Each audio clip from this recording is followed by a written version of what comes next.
அஸ்ஸலாமு அலைக்கும் வரஹ்மத்துல்லாஹி வபரகாத்துஹு. அல்ஹம்துலில்லாஹி ரப்பில் ஆலமீன். வஸ்ஸலாத்து வஸ்ஸலாமு அலா சய்யதினா முஹம்மதிர் ரசூலில்லாஹி ஸல்லல்லாஹு அலைஹி வஸல்லம். அம்மா பஅத். அருமையான ஜெம் டிவி நேயர் பெருமக்களே, உங்கள் மீதும் உலக மக்களாகிய நம் அனைவர் மீதும் எல்லாம் வல்ல அல்லாஹுவின் பேரருள் உண்டாகட்டுமாகுக.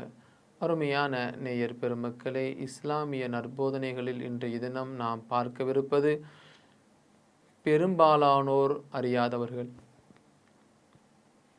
நபிகள் நாயகம் ரசூலுல்லாஹி ஸல்லல்லாஹு அலைஹி வஸல்லம் அன்னவர்களை பொறுத்தவரை அல்லாஹ் அவர்களை உயர்ந்த ஒரு சிறந்த படைப்பாக படைத்திருக்கிறான்.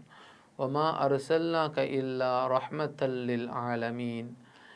அகிலத்தார்களில் ரஹ்மத்தாக, அருளாக நான் நபிகள் நாயகத்தை படைத்திருக்கிறேன் என்று அல்லாஹ் நபிகள் நாயகத்தினுடைய சிறப்பை குறிப்பிட்டு காட்டுகிறான். அப்படி சிறந்த ஒரு அந்தஸ்திற்குரியவர்களை நாம் ஒரு ஏளனமாக பார்க்கக்கூடாது. ஆனால் நபிகள் நாயகம் ஸல்லல்லாஹு அலைஹி வஸல்லம் அன்னவர்களை பார்க்க நாம் செல்கிற பொழுது அவர்களிடத்திலே முன் அனுமதி பெற்றுத்தான் செல்ல வேண்டும். ஏனென்று சொன்னால் நபிகள் நாயகம் அவர்களை பொறுத்தவரை அவர்கள் அல்லாஹுவை தொழுது கொண்டிருக்கலாம், அல்லாஹுவை திக்ரு செய்து கொண்டிருக்கலாம், அல்லாஹுவிடத்தில் துஆ செய்து கொண்டிருக்கலாம், அல்லது அவர்கள் கொஞ்ச நேரம் ஓய்வெடுத்தும் கூட இருக்கலாம். இப்படி இருக்கக்கூடிய சமயத்தில் நபிகள் நாயகம் ஸல்லல்லாஹு அலைஹி வஸல்லம் அன்னவர்களை யாரேனும் சந்திக்க சென்றால் அவர்களிடத்தில் முன் அனுமதி பெற்று செல்வது என்பது ஒரு கண்ணியமான ஒரு நிகழ்வு.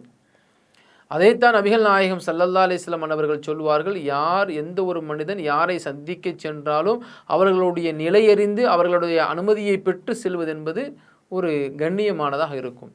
இது அல்லாஹுவே ஏற்படுத்தி கொடுத்தது.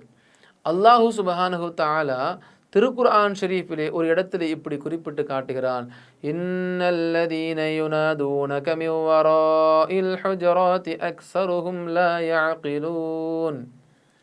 அல்லாஹு சுப்ஹானஹு தஆலா நபிகள் நாயகம் ஸல்லல்லாஹு அலைஹி வஸல்லம் அன்னவர்களுடைய கண்ணியத்தை மையமாக வைத்து கூறுகிறான். அந்த காலத்தில் எடுத்த கௌத்தன் என்று நபி அவர்களை சந்திக்கக்கூடிய சில நபர்கள் இருந்தார்கள்.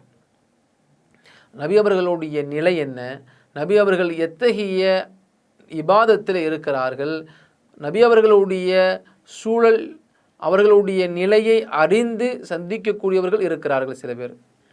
இருந்தாலும் நபிகள் நாயகம் ஸல்லல்லாஹு அலைஹி வஸல்லம் அவங்க வீட்டில் தான் இருப்பாங்க, என்ன செய்ய போகிறாங்க அப்படின்னு சொல்லிட்டு சில பேர் போய் பார்க்குறாங்க, பேசுகிறாங்க. இந்த மாதிரியான ஒரு நிலை இருப்பதினால் அல்லாஹ் ஒரு வசனத்தை இறக்குகிறான், நபியே, உமது அறைகளுக்கு வெளியே இருந்து உம்மை கூப்பிடுவோரில் பெரும்பாலானோர் அறியாதவர்கள்.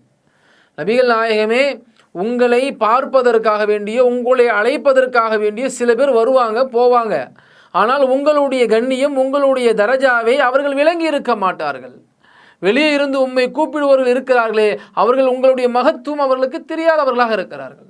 ஆகையினால நீங்கள் வெளியேறி வரும் வரையில் அவர்கள் பொறுமையுடன் இருந்தால் அது அவர்களுக்கு நல்லதை தரக்கூடியதாக இருக்கிறது.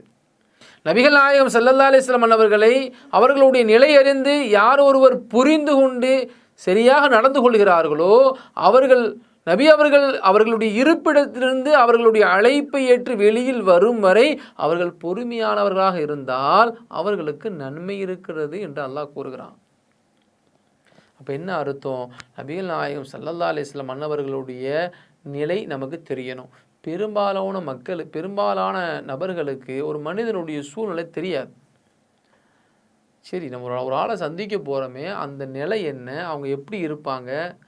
ஒரு ஆஃபீஸில் ஒரு முக்கியமான ஒரு மேனேஜரையே சந்திக்க போகிறோம், அவர் ஒரு மீட்டிங்கில் கூட இருக்கலாம், அல்லது வேறு ஏதாவது ஒரு தேவைகளில் அவர் ஈடுபட்டு கொண்டு இருக்கலாம். எடுத்த கவுத்து நம்ம போய் பார்க்க முடியாதல்லவா. இப்போ நம்ம வேலை செய்யக்கூடிய அலுவலகமாக இருக்கட்டும், அல்லது மற்ற எந்த ஒரு தொழில்துறையாக செய்யக்கூடிய இடமாக இருக்கட்டும், அவங்க இதனுடைய நிலை என்னவென்பதை தெரிந்து தானே நம்ம போய் பார்க்குறோம்.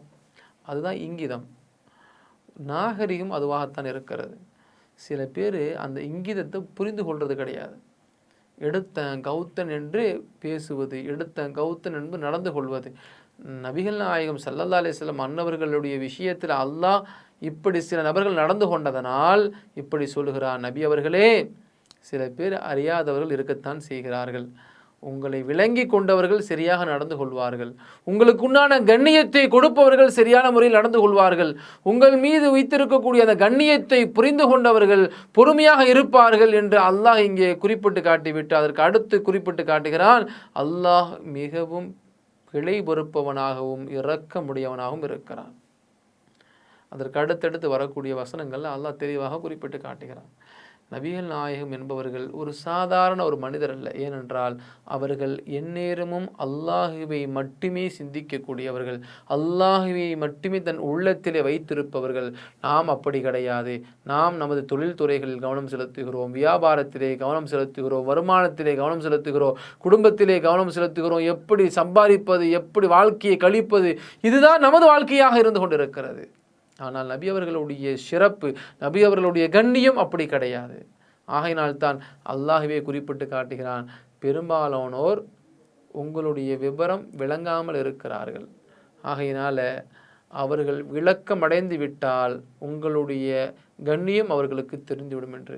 ஆகையினால நபிகள் நாயகம் ஸல்லல்லாஹு அலைஹி வஸல்லம் அவர்கள் படைப்பில் சிறந்தவர்கள், குணத்தில் சிறந்தவர்கள், வாழ்க்கையில் சிறந்தவர்கள். அத்தகையவர்களை யார் ஒருவர் ரோல் மாடலாக எடுத்து அவர்களுடைய வரலாற்றை படிக்கிறார்களோ அவர்களுக்கு வாழ்க்கை சீர்படுத்தப்படும், அவர்கள் வாழ்க்கை வெற்றி கொள்ளப்படும். அத்தகைய நபர்களில் நாமும் இருப்போம். அல்லாஹ் அதற்கு உதவி செய்வானாக. அஸ்ஸலாமு அலைக்கும் வரஹ்மத்துல்லாஹி வபரகாத்துஹு. இன்ஷா அல்லாஹ் மீண்டும் நாளை சந்திப்போம்.